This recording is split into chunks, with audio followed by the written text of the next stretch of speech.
comprendre la boîte partie tout. Après une rapide description de ce que fait cette boîte, tu vas découvrir 3 utilisations de la boîte partie tout. Pour chacune, nous résoudrons un problème simple qui lui correspond. Que fait la boîte partie tout? Eh bien d'abord, elle a besoin de plusieurs parties, cette boîte. Alors ici, on en a 3. Elle a besoin d'un tout. Alors pour l'instant, ce tout, il est vide, hein, donc la caisse du tout, c'est 0, et puis on va chercher à regrouper les 3 parties dans un tout. Alors si je mets le sac de 72 unités dans le sac du tout, eh bien son total est à 72. J'ajoute maintenant le sac de 329 unités, le total du sac, 72 plus 329. Si j'ajoute enfin le sac de 164 unités, 72 plus 329 plus 164. 565, c'est quand on a effectué l'addition, quand on a regroupé chaque partie dans le tout. Sophie a comme projet depuis longtemps de s'acheter un smartphone pour son entrée au collège. Elle a reçu 70 € pour sa fête, 120 € pour son anniversaire et 175 € pour Noël. De combien dispose Sophie pour s'acheter son téléphone? Sophie a mis son argent dans des petits sacs. Elle veut le regrouper dans un sac plus grand qui contiendra le tout. Pour construire notre boîte, nous allons nous aider des étiquettes des sacs de Sophie.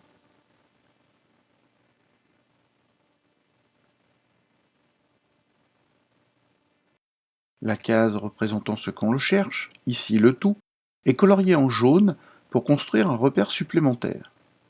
Pour rédiger le problème, je me guide sur la boîte et je commence par une phrase qui indique clairement ce que je vais calculer. Nous ajoutons le contenu de chaque sac pour obtenir le tout. Il suffit de poser l'opération en colonne, de tirer le trait à la règle et de laisser l'ordinateur calculer le résultat. On va reporter le résultat sur le sac, évidemment dans la boîte, et aussi sur l'opération en ligne. On ajoute l'unité, ici des euros, et on encadre notre réponse en rouge. Et voilà, le problème est terminé. Dans cette première utilisation de la boîte partie tout, nous connaissions toutes les parties et nous cherchions le tout. Parfois, nous connaissons le tout et nous cherchons une des parties. Vincent vend des melons au marché. Ce matin, il apporte 592 melons à vendre. Il les a mis dans 2 caisses. Dans la première caisse, il y a 268 melons. Combien y a-t-il de melons dans la deuxième caisse? Les 2 caisses de melons, celle de 268 et celle dont on ne connaît pas la valeur, et la caisse du tout, qui contient 592 melons.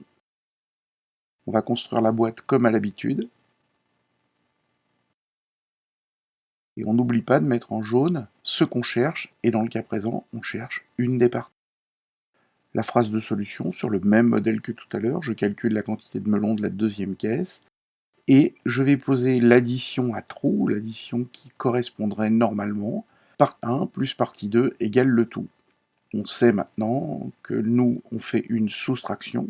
En cycle 3, on a appris à faire les soustractions, et on va pouvoir poser cette soustraction.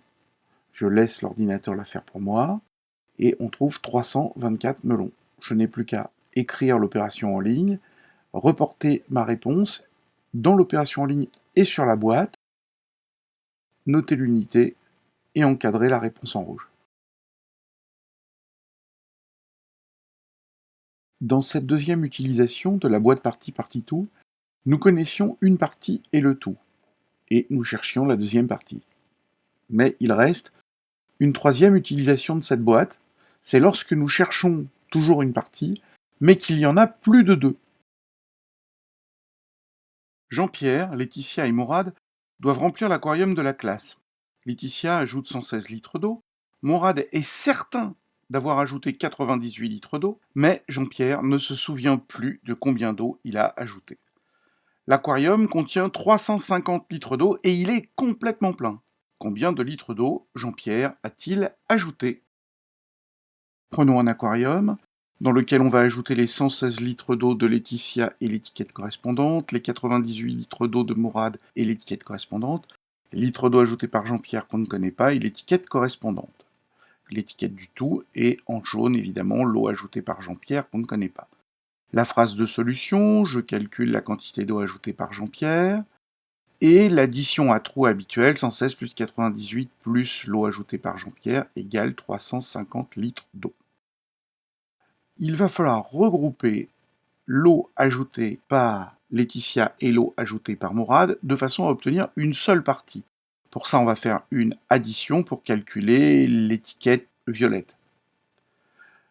Donc l'addition se pose et nous trouvons 214 litres d'eau.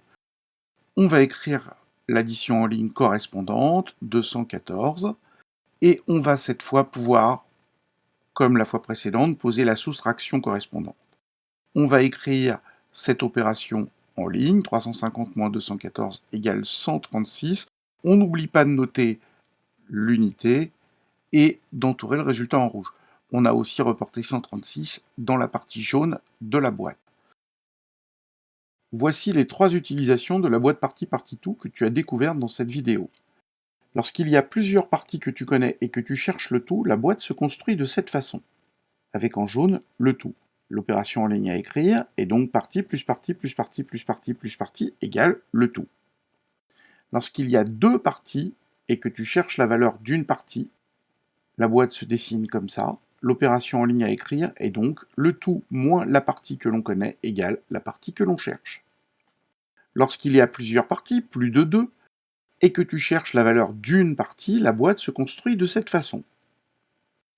Attention, les opérations en ligne à écrire nécessitent une opération intermédiaire. On va calculer la valeur violette. Partie plus partie plus partie plus partie égale somme des parties violettes. Et enfin, pour trouver la partie qui nous manque, tout moins somme des parties violettes est égal à la partie que l'on cherche.